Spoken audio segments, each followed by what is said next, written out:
Hi everyone, it's Bahiyah Shabazz. I want to talk to you about the Homestead Act that contributed to the wealth gap in America.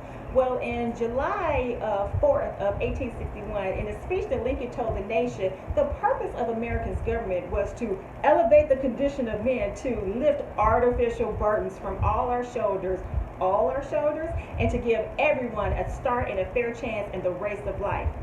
Everyone? I can think of a group of people in 1861 who did not benefit from this. Yeah. Well, the Homestead Act was passed in 1862 that granted 160 acres of federal land to any United States citizens.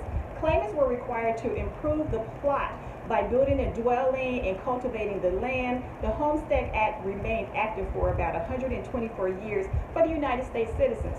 Here we are again. So the incentive to move and settle on Western territory was open to all the United States citizens at that time and resulted in a $4 million homestead claim. To make a claim, homesteaders had to pay a filing fee of about $18, which consisted of $10 to make a temporary claim on the land, $2 for commission to the land agent, and an additional $6 final payment to receive an official patent on the land. Land titles were also purchased from the government for about $1.25 per acre following 6 months of proven residency. Yeah, you had to reside there for 6 months in order to make a claim.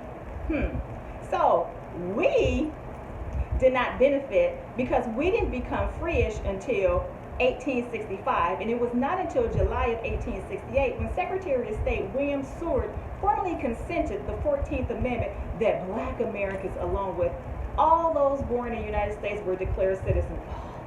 Finally. So let's not forget, prior, the Constitution declared the slaves would count as 3/5 of a person for purposes of representation and taxation. Really? So rumors started circling around in the hood that there was a better race relations in the Western Hemisphere of the United States that served a little bit more of attraction. So more than 25,000 Southern blacks moved to Kansas during the 1860s and 1880s as part of a movement migration called Exodus. So this was a result of African Americans from the South to escape Jim Crow oppression. We grabbed our stuff and we were out. Look, we want a piece of this pie too. Why can't we have the American dream? Why do you always have to have the fun? Well, did you know that in 1870 census was the first census to provide detailed information on the African American population? Yeah, it took 5 years after the Civil War when slaves were granted freedom, so you know we were free-ish.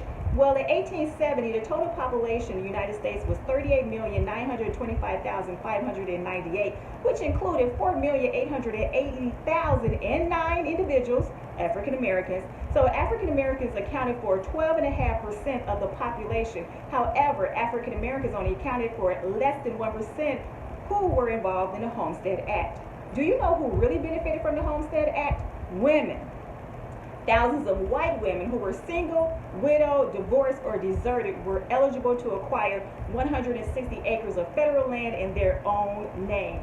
African Americans started from ground zero, no capital, no assets, and no hope. How can you truly pick yourself up from the bootstraps when someone continues to rip those bootstraps from you? I don't know, but we're still dealing with it today.